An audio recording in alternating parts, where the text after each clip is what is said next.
और जब हम प्रभु हमको चुनता है तो हम यीशु को बोलते हैं हिंदी में मसीह। हम क्या बोलते हैं? जब हम प्रभु हमको चुनता है तो हम क्या हो जाते हैं पता है? मसीही। हम मसीही हो जाते हैं, मसीही हो जाते हैं। और एक मसीही, एक सच्चे मसीह की पहचान क्या है?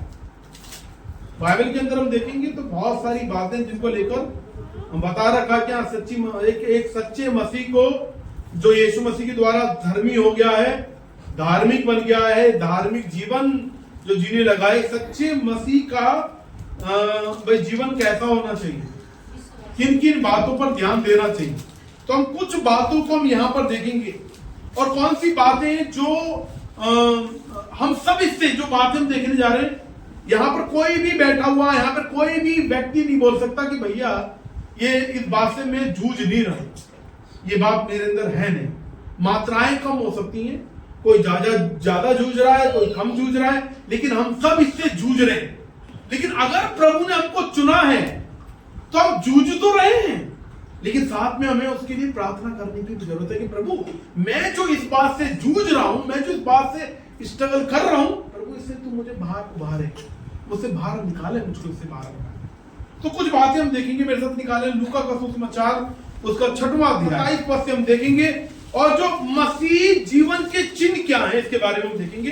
एक मसीह व्यक्ति को होना कैसा चाहिए इसके बारे में हम देखेंगे। एक मसीह, एक धार्मिक जो जीवन है वो कैसा होना चाहिए इसके बारे में हम देखेंगे। और कुछ बातें, ये सिर्फ कुछ बातें, लेकिन बहुत सारी बातें जो बाइबल के अंदर बता रखी है, लेकिन कुछ बातों को यहाँ पर हम देखेंगे। मेरे साथ निकाले लूका उसका 6वां अध्याय उसका 27 पद से कोई पढ़े। और जो पहली बात जो हम देखेंगे वह है शत्रु से प्रेम। किससे प्रेम? किससे प्रेम?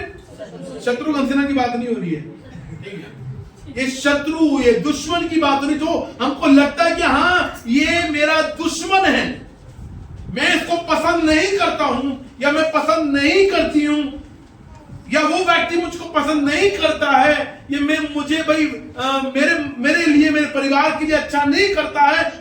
ऐसे व्यक्ति के लिए यहां पे प्रभु का वचन कुछ कहता है। बड़े कोई मेहरबानी से लूका 6वां अध्याय 27 पद से। परंतु मैं तुम सुनने वालों से कहता हूँ कि अपने शत्रुओं से प्रेम रखो, जो तुमसे वेर करे उनका भला करो। ठीक है, तो क्या बोल रहा है यहाँ पर? प्रभु का वचन बोल रहा है कि अपने शत्रु से क्या करो? जो तुमसे बैर करे उनको क्या करो? भला करो। इवन रोमी में पढ़ेंगे तो रोमी में ऐसा लिखा हुआ है कि जब तेरे शत्रु के पास कुछ ना हो तो तू उसे पानी पी, उसको खा, भोजन, ऐसा लिखा रखा है। ये नहीं खुश हो जाए, अच्छी बात है, उसके बाद खाने के लिए नहीं है, या उसके बाद पहनने के लिए नहीं है, उसके बाद पीने के लिए नहीं है, ऐसा नहीं है। लेकिन एक मसीह व्यक्ति को यहाँ पे बता रखा है, एक मसीह व्यक्ति को क्या करना है? शत्रु से प्रेम, और जो बैर रखते हैं उनका क्या करो? भला करो। 28 में, जो तुम्हें श्राप दे उनको आशीष दो। जो तुम्हें श्राप दे, कर्स करें, जो तुम्हें कर्स करे, तुम्हें श्राप करे, तुमको, तुम्हारे परिवार को, उनको क्या करो? तुम आशीष दो। अच्छा, वो श्राप देंगे तो क्या हमारे ऊपर लग जाएगा? नहीं। लेकिन बोला कि अगर तुम्हें कोई श्राप दे, तुम क्या करो? उसको आशीष। हाँ, और आगे, जो तुम्हारा अपमान करे उनके लिए प्रार्थना करो। जो तुम्हारा क्या करे? अपमान करे। तुम्हारे सामने नहीं, तुम्हारे सामने अपमान कर रहा है, तुम्हारे पीठ पीछे भी बहुत बातें बोल रहा है, और तुम्हें पता चल रही है, जो तुम्हारा अपमान करता है वो अपमान करती है। तो लेकिन क्या बोल रहे, यदि तुम अगर कोई तुम्हारा अपमान करता है तो तुम क्या करो? उसके लिए प्रार्थना करो। 29 में, जो तेरे एक गाल पर थप्पड़ मारे उसको उसकी और दूसरा भी फेर दे, और जो तेरी 2 हाथ छीन ले उसको कुर्ता लेने से भी ना रोक। हाँ, और आगे, जो कोई तुझसे मांगे उसे दे, और जो तेरी वस्तु छीन ले उससे ना मांग। हाँ, आगे, जैसा तुम चाहते हो कि लोग तुम्हारे साथ करें, तुम भी उनके साथ वैसा ही करो। ठीक है, तो मतलब ये है कि यहाँ पर जो बताना चाह रहा है कि भी थप्पड़ मारने का मतलब ये नहीं कि भी उस समय में, मैंने शायद पहले ही बताया होगा, उनके यहूदी लोगों का थप्पड़ मारने का तरीका ऐसा नहीं होता है, वो उल्टे हाथ से थप्पड़ मारते, उल्टे हाथ से थप्पड़ मारने का मतलब है वो सामने वाले का अपमान कर रहे हैं। अगर सीधे हाथ से मारने का मतलब है वो सामने वाला व्यक्ति मेरे बराबर है, तो बराबर नहीं मानते थे। तो मतलब अगर थप्पड़ वो मार रहे हैं ऐसे, तो कौन से गाल पे मारेंगे? ऐसे मारेंगे तो कौन से गाल पर आएगा? इस वाले पर आएगा, ठीक है। ऐसे मारेंगे तो सीधा इस वाले गाल पर आएगा, लेकिन ऐसे मारेंगे तो इस पर आएगा। तो अगर वो ऐसे, भाई तू अगर तुझे ऐसे मार रहे हैं तो तू क्या कर, ये वाला गाल, क्योंकि वो आप जो थप्पड़ मारते थे उल्टे हाथ से मारते थे, राइट हैंड से नहीं मारते थे। मैं तो लेफ्टी हूं, तो ठीक है, लेकिन उनका राइट हैंड से थप्पड़ नहीं मारते थे, उनका मारने का था लेफ्ट हैंड से, समझ रहे? तो लेफ्ट हैंड से जब मारेगा तो किधर आएगा? इस वाले गाल पर आएगा, ठीक है। राइट हैंड से मारने का मतलब है वो राइट हैंड से नहीं मारते थे।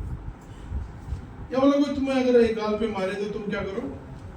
दूसरा आगे कर दो, फिर आगे मदद के लिए बोल रहा है वहां पर, तुम मदद करो, कि तुम चाहते हो कि तुम्हारी लोग मदद करें, तो तुम भी क्या करो? मदद करो। यहाँ पे यही तो बोल रखा है। फिर देखो 32 में 32 में क्या लिखा है?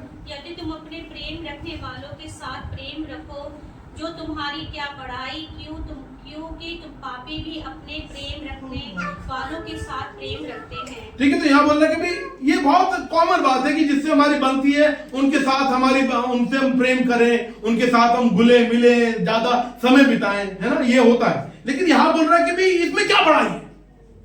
अगर हम प्रेम करने वालों से प्रेम रख रहे हैं तो उसमें क्या बड़ाई है? लेकिन बोलना क्या चाह रहा है प्रभु का वचन? प्रभु यीशु मसीह क्या बोलना चाह रहे हैं कि भाई तुम अपने शत्रुओं से भी प्रेम रखो, अपने दुश्मनों से जो तुम्हारा अपमान करते हैं, जो तुम्हारा बुरा चाहते हैं, जो तुम्हें श्राप करते हैं, श्राप देते हैं, तुम क्या करो? उनसे प्रेम करो। आगे क्या लिखा है? यदि तुम अपने भलाई करने वालों ही के साथ भलाई करते हो तो तुम्हारी क्या बड़ाई, क्योंकि पापी भी ऐसा ही करते हैं। यदि तुम उन्हें उधार दो जिनसे फिर पाने की आशा रखते हो तो तुम्हारी क्या बड़ाई, क्योंकि पापी पापियों को उधार देते हैं कि उतना ही फिर पाए। वरन अपने शत्रुओं से प्रेम रखो और भलाई करो, और फिर पाने की आशा न रखकर उधार दो, और तुम्हारे लिए बड़ा फल होगा, और तुम परम प्रधान की संतान ठहरोगे, क्योंकि वे उन पर जो धन्यवाद नहीं करते और बुरों पर भी कृपालु हैं। जैसा तुम्हारा पिता दयावंत है वैसे ही तुम भी दयावंत करो। तो यहाँ पर जो बात जो निकल के आ रही है वो ये है कि अगर तुम्हारे शत्रु तुम्हारा जो अपमान करते हैं, जो तुम्हें श्रापित करते हैं, और तुम्हें वो दिख रहा है कि उसको किसी चीज की जरूरत है, और तुम अगर उस लायक हो, चाहे खाने की, कपड़े की, किसी चीज की जरूरत है, तो उसमें खुश नहीं होना है। देखो इसने मेरे साथ बुरा किया था, देखो इसके साथ बुरा हो गया, ऐसा नहीं, ये नहीं। अगर हमें लगता है ये हमारे पास वो आ रहा है तो हमें क्या करना है उसकी? अगर हम कर सकते हैं, अगर हम हेल्प कर सकते हैं, सहायता कर सकते हैं, तो हमें क्या करना है? उनको सहायता करनी है। यही बात यहां पर बता रहा है कि एक मसीही जीवन की क्या चिन्ह है, एक धार्मिक व्यक्ति की, एक प्रभु के जन की क्या चिन्ह है कि वो अपने शत्रु से क्या करेगा? प्रेम करेगा।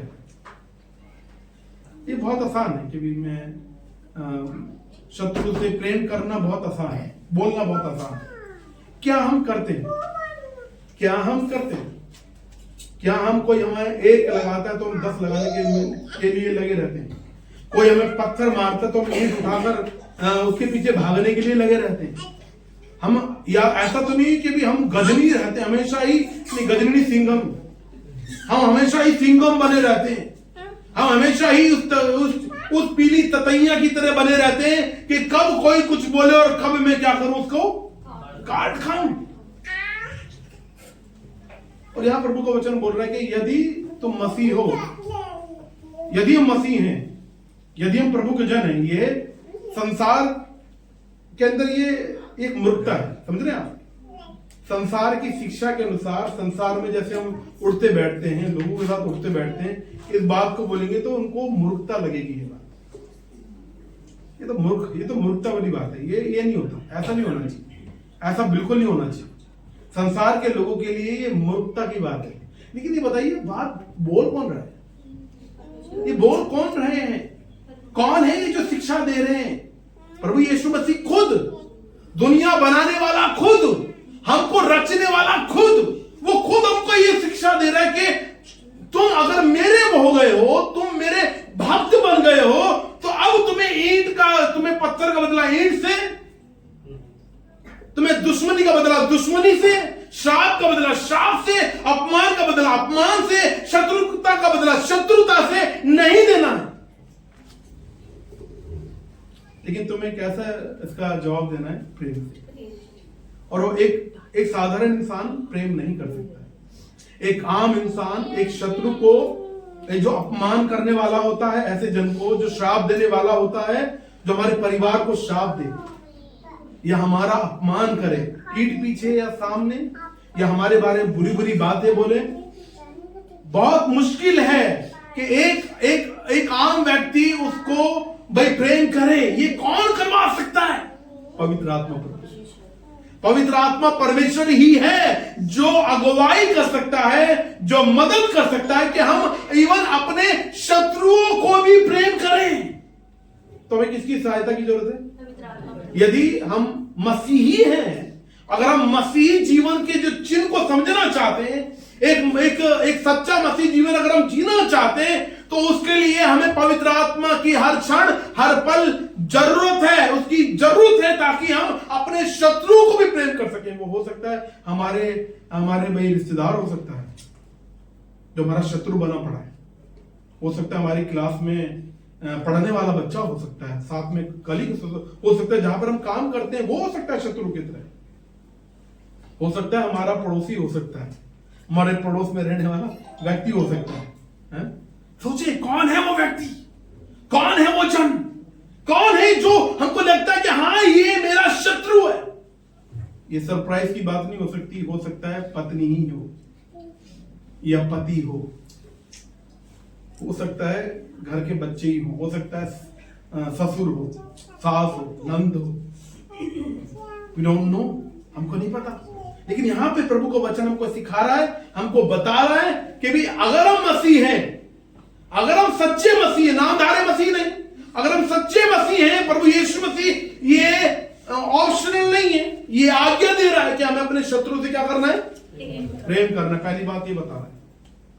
दूसरी बात जो बता रहा है कि पहली बात तो शत्रु से प्रेम करना है, ये मसीह चिन्ह है मसीह होने का। दूसरा, दोष नहीं लगाना।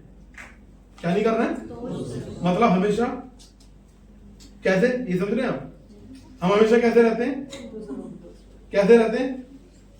ऐसे रहते हैं। क्या? क्यों? इसने ये किया, उसने वो किया, इसने ये किया, इसने फलाना किया, इसने ढिमकाना किया, ये तो ऐसा, ये तो वैसा, हम ऐसे ऐसे करते रहते हैं। लेकिन ये भूल जाते हैं, देखिए ये 3 उंगली कहां मुड़ी पड़ी है? मेरी तरफ ही मुड़ी पड़ी, या अंगूठा मुड़ नहीं पाता, लेकिन भी मुड़ा इधर की तरफ भी है। ये समझ रहे हैं आप? हम ऐसे बोलते रहते हैं। यहां बोल रहे हैं कि दोष मत लगा अगर हम मसीह हैं। अब ये नहीं कि भैया मैं आने वाले समय से ऐसे बोला करूंगा, ऐसे इसने ऐसा किया, उसने वैसा किया, इसने फलाना किया, इसने वो किया, मैं ऐसे बोलूंगा। भैया आप ऐसे बोले या ऐसे बोले या कैसे भी बोले, ऐसे भी बोले, कैसे भी बोले, लेकिन अंदर को लेकर प्रभु बोल रहा है, अंदर बोल रहा है कि भी तुम्हें दोष लगाने वाला नहीं होना चाहिए। देखो यहाँ पर क्या बोलता है, आगे पढ़े 37 में। दोष मत लगाओ तो तुम पर भी दोष नहीं लगाया जाएगा। हाँ। दोषी ना ठहराओ तो तुम भी दोषी नहीं ठहराए जाओगे। क्षमा करो तो तुम्हें भी क्षमा किया जाएगा। तो यहाँ पे क्या बोल रहे हैं? यहाँ पर मतलब इसका मतलब ये नहीं है कि भी कोई अगर कोई झूठी शिक्षा वाला है, हम उसको बोल नहीं सकते अरे कोई नहीं कर रहे, तो जो कर रहा है करने दो, नहीं। या कोई क्या कहते कुछ गलत कर रहा है, कुछ गलत बात है, सही बात नहीं है, बार बार सामने आ रही है, तो हमें क्या करना है? उसके लिए बोलना है, हमको बोलना है।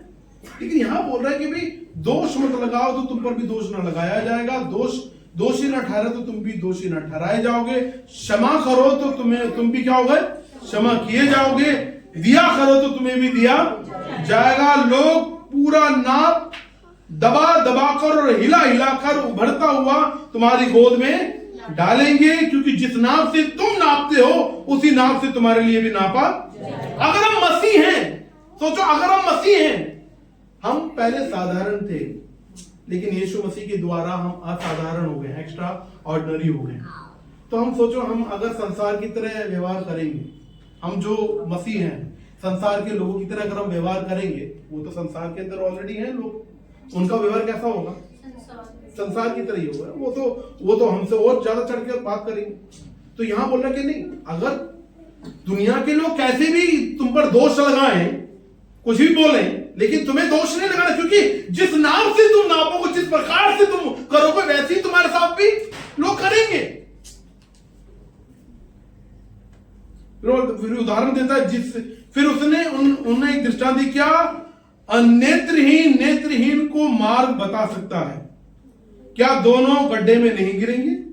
चेला अपने गुरु से बड़ा नहीं, परंतु जो कोई सिद्ध होगा वह अपने गुरु के समान होगा। मतलब यहां पर यीशु मसीह, पता है गुरु चेले किसकी बात कर रहे हैं?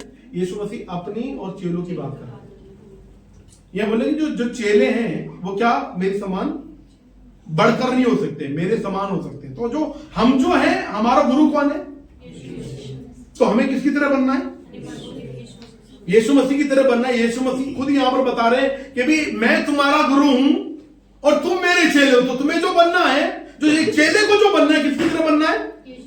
यीशु मसीह की तरह बनना है। चेला अपने गुरु से 41-41 हाँ, तू अपने भाई की आंख की तिनके को क्यों देखता है और अपनी ही आंख का लट्ठा तुझे नहीं सूझता? ठीक है, यहाँ बता रखा कि भाई यहाँ पे यीशु मसीह बोल रहे हैं कि तू अपने भाई की आंख के तिनकों को क्या कर रहा है? तिनका कितना होता है?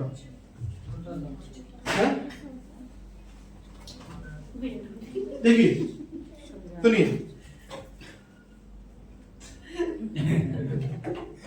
यह बोल रहा है तू अपने भाई की आंख के तिनकों को क्यों देखता है? ये भाई की आंख का तिनका है। क्या ये भाई की आंख, ये बहुत बड़ा तिनका बन गया। वैसे इतना बड़ा तिनका तो होता नहीं है ना। यह बोल रहा है कि तू अपने भाई की आंख के तिनकों क्यों देखता है और अपनी ही आंख का तुझे लट्ठा नहीं दिखाई देता। ये किसकी आंख का लट्ठा है? ये हमारी आंख का लट्ठा है। समझ रहे हैं आप? ये हमारी आंख में लगा पड़ा है। मतलब हमारे जीवन का लट्ठा है और ये हमारे अंदर है, ये हमारे अंदर है। और हम दूसरे को बोल रहे हैं, देखो देखिए उसने कैसा किया, देखिए कैसी है, ये वो कैसा है, देखो ये तो ठीक नहीं कर रहा ना, पास्टर जी ठीक नहीं है, पास्टर जी तो ऐसे करते रहते हैं, ऐसे करते रहते हैं। वो देखो परिवार कैसा, ये है ना, ठीक है, दूसरे का तिनका नजर आ रहा है, लेकिन अपनी आंख का लट्ठा इतना बड़ा है। और यही बात यहां पर प्रभु का वचन बोल रहा है। ये परी ने मदद करी बनाने के लिए, मैंने परी को बोला। तो ये बोले, यीशु मसीह बोले तू अपने भाई की आंख के तिनकों को क्यों देखता है? तो दूसरों के ऊपर बार बार उंगलियां क्यों उठाता रहता है? तो दूसरे के ऊपर बार बार दोष क्यों लगाता रहता है? अपने अंदर देख। मतलब प्रभु का वचन कह रहा, अपने अंदर देख कि तेरे अंदर, तेरे जीवन के अंदर एक बड़ा लट्ठा तो छुपा पड़ा है। तिनका नजर आ रहा है दूसरे का, लेकिन अपने अंदर जो लट्ठा घुसा पड़ा है, अपने अंदर जो लट्ठा मतलब बांस का एक बड़ा टुकड़ा, ये तो मैंने कागज का बना बड़ा टुकड़ा। एक पास्टर इसको लेकर प्रचार कर रहा था, बहुत बड़ा बांस का टुकड़ा लेकर आ गया उदाहरण देने के लिए, बहुत बड़ा था उसका। तो पॉइंट यहां पर यीशु मसीह जो बोलने वाले, दूसरे पे दोष मत लगा। ये बहुत आसान है, दूसरे पे दोष लगाना, इसने ये किया, उसने वो किया, तो ऐसा, ये तो वैसा, इसने ये, इसको तो भाई ऐसा हो जाना चाहिए, उसका वैसा हो जाना चाहिए। जिसके सामने मतलब जिनके, क्योंकि यीशु मसीह क्या बोल रहे हैं, यीशु मसीह की जो 613 आज्ञा है परमेश्वर और लोगों के, परमेश्वर के साथ भाई प्रभु को रिगार्डिंग है और लोगों की रिगार्डिंग, क्योंकि प्रभु को पता है, परमेश्वर को पता है कि हमारी जो समस्या है ज्यादातर लोगों के साथ में रहती है। परमेश्वर को पता है हम सब कमजोर हैं, हम सबकी आंख में लट्ठा है, लेकिन दूसरे की तिनके को निकालने के चक्कर में लगे रहते हैं। प्रभु का वचन है किसके लिए बताइए? प्रभु का वचन है किसके लिए? हमारे लिए, हमें सुधारने के लिए। अगर हम अपने पे ध्यान देंगे तो दूसरों पे ध्यान देना हमारा पता क्या हो जाएगा? बंद हो जाएगा। क्योंकि हम अपने अंदर की पापों को निकालने के लिए लगातार प्रार्थना में जूझते रहेंगे। पवित्र आत्मा हमको दिखाता रहेगा, रे तू तो इस पाप से भी गुजर रहा है, ये भी पाप है, वो भी पाप है, उस पे ध्यान होगा। जब सामने वाले की जब हम देखेंगे तो वो ज्यादा बड़ा नजर नहीं आएगा, क्योंकि हम खुद ही क्या कहते हैं स्ट्रगल कर रहे हैं, हम उसके अंदर, हमारे अंदर वो युद्ध चल रहा है, हमें पवित्र आत्मा की मदद की जरूरत है। अच्छा, ये चीज भी बड़ी इंटरेस्टिंग है कि देखो इसमें क्या हम कर सकते हैं। पहली बात, हमें दूसरों की क्या करना है, आंख की तिनकों पे ध्यान नहीं देना, हमें किसकी ध्यान देना है, अपनी लाइफ के लट्ठे की तरफ हमें क्या करना है, ध्यान देना। अगर देखो ये स्थिति, अब ये जो है, अब हो सकता है कि भी कोई अगर आपके सामने कोई भी अविश्वासी या विश्वासी आपके सामने किसी की बुराई कर रहा हो, किसी के ऊपर दोष लगा रहा हो, बताइए क्या करना चाहिए, एंजॉय करना चाहिए। क्या तो नहीं, आज तक की नहीं, क्या कहते हैं, लाइव खबर, ये तो मुझे है, ये तो मैं सब जगह फैलाऊंगा, ये तो मैं सब जगह फैलाऊंगी। क्या हमें ऐसा करना चाहिए? अगर हम एक विश्वासी हैं, सच बताइए कैसा होना चाहिए? अगर कोई ऐसी बातें कर रहा है, कोई दोष लगा रहा है, सोचो अगर मेरे सामने वो किसी के ऊपर दोष लगा रहा है, तो मुझे क्या करना चाहिए? समझ करना, हाँ यार सही बात है, ऐसा ही होना चाहिए, वो फलाना ऐसा होना चाहिए, वैसा होना चाहिए, ऐसे करना चाहिए। मुझे क्या करना चाहिए?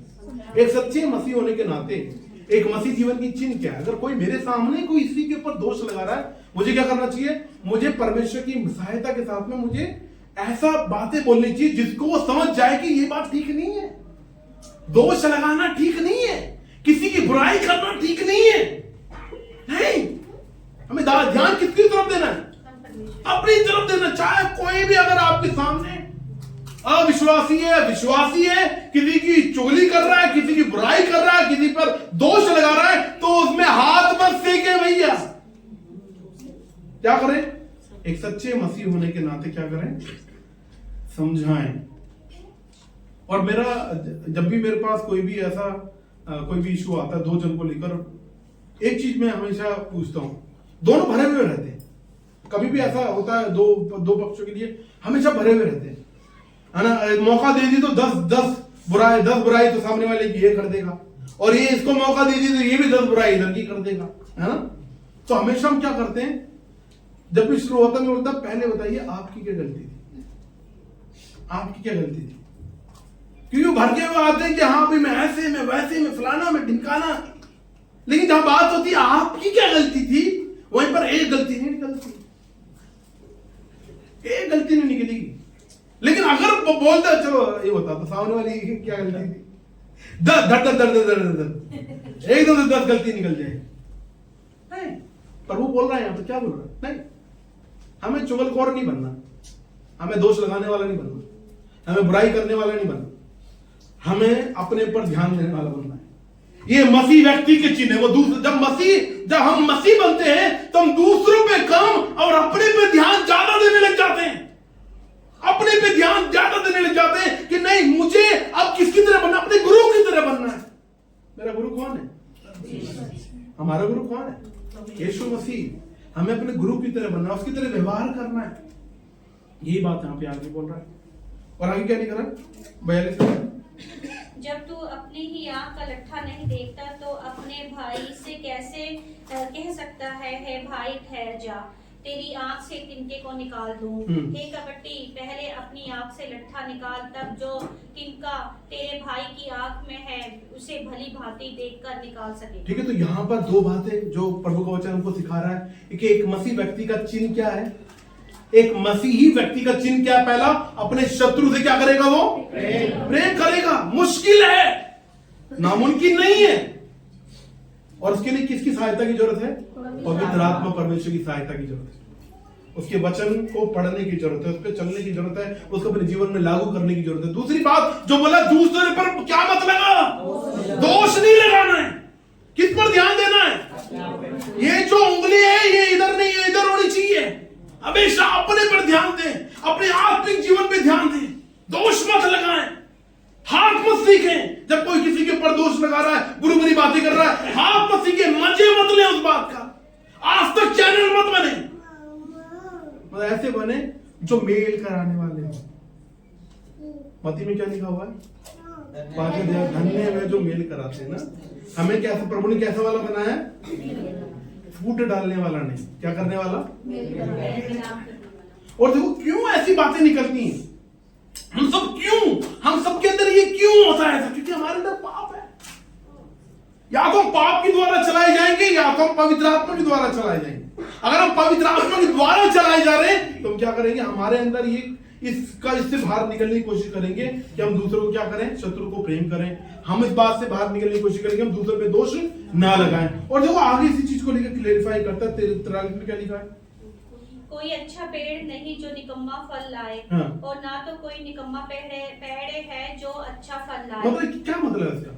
मतलब आगे देखिए क्या लिखा है। हर एक पेड़ अपने फल से पहचाना जाता है, क्योंकि लोग झाड़ियों से अंजीर नहीं तोड़ते और ना झड़बेरी से अंगूर।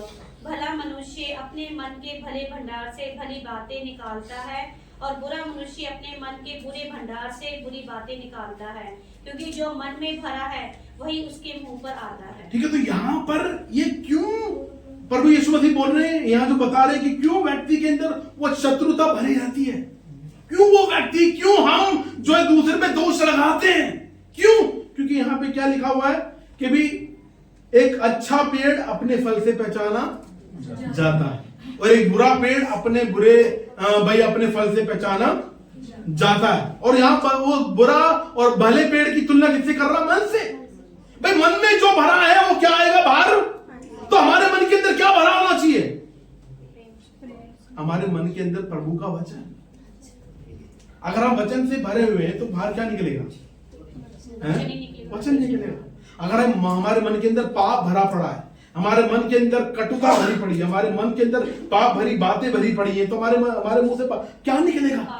पाप की बातें निकलेंगी। सोचो, इनसे आजाद करने के लिए कि हमारे अंदर शत्रुता ना रहे, हम दूसरे पे दोष ना लगाएं, हमारे जो हमारा अंदर पहले मन था, हमारे बुरे फल थे हमारे अंदर बुरी बातें जो भरी पड़ी थी, उससे स्वतंत्र करने के लिए यीशु हमारे पापों के लिए मरकर जी उठे। बोले हालेलुया। वो मरकर जी उठे, वो जिंदा हो गए, उन्होंने हमारे पापों को अपने पर ले लिया। कौन से पाप? दूसरों को शत्रुता करने वाले, नफरत करने वाले पापों को, दोष लगाने वाले पापों को, बुरा जो पेड़ का जो मन है उसको वाले पापों को उसने अपने ऊपर ले लिया, हमें शुद्ध कर दिया, हमें पवित्र कर दिया। ना सिर्फ जिंदा हुआ, वह हमें आशा भी देता कि वो लेने के लिए आने वाला है।